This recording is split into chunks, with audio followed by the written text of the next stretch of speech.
Let's talk about 22 Spanish names that get anglicized all the time and people don't even realize it. This is not an exhaustive list, but it's 22 very common names that this happens all the time.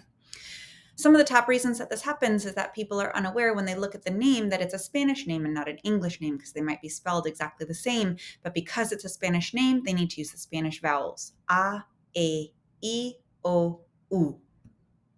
Also, that the H in Spanish is silent. So if you see an H in that name, it is not going to affect the pronunciation at all, including in the TH, where we would say a th sound in English. It's just going to sound like a t in Spanish because that H does not change the sound of that. It does not become a digraph. The only exception to this is CH, which in Spanish still makes the ch sound, but that's the only exception. Also, that the Z in Spanish makes the S sound. In fact, there is no Z sound in Spanish. So even in English, where sometimes an S between vowels can sound like a Z, or our kind of native pronunciation ends up sounding more like a Z than an S, that would not happen in Spanish. That Z or that S is always going to make a very true S sound. So let's, and I should mention, so there are more Spanish phonics to be aware of, and I have a brief training that you can get the recording of for free at togetherlanguage.com/free-stuff, where I share more examples of Spanish phonics and names and practice pronunciation. So most people would look at this name and say, Isabella. This name is in fact Isabela. Isabela. No Sarah here. This name is Sara. Sara. No Gabriela. This is Gabriela. Gabriela. And instead of Daniela, this name is Daniela. Daniela. Instead of Elizabeth, this is Elizabeth. Elizabeth. And instead of Samantha, this is Samantha. Samantha. And no Julia here. This is Julia. Julia. And instead of Juliana, this is Juliana. Juliana. This is not just Jasmine. This is Jasmine. Jasmine. And moving into some boy names, this is not Sebastian. This is Sebastian. Sebastian. Instead of Nicholas, even if you see this name without the accent, if this is a Spanish name, it would not be Nicholas. It would be Nicolás. Nicolás.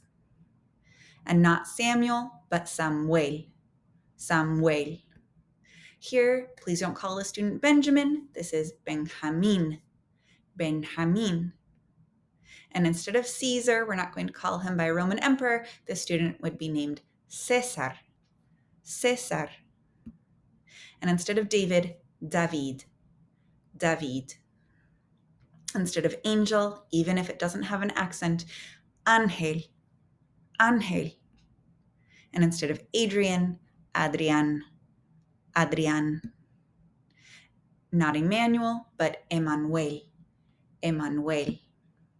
Another way that names get anglicized is that it is a common practice in Spanish naming to give a person a double first name. And oftentimes English-speaking people will drop that second name, making the assumption that it is just the first part of the first name that is the first name. So if we look at some examples, José Carlos, Juan Pablo, Miguel Ángel, Juan Diego, it may be the case that you would drop the second name. It may be the case you would actually drop the first name. And it may be the case that this person wants to be called by both of their first names. So with all of that in mind, please be careful when you are pronouncing students' names. Do not make assumptions. Even after watching this, and I said, say Elizabeth instead of Elizabeth. In some instances, individuals will have preferences or have multiple identities. And so I do have that training again at togetherlanguage.com/free-stuff.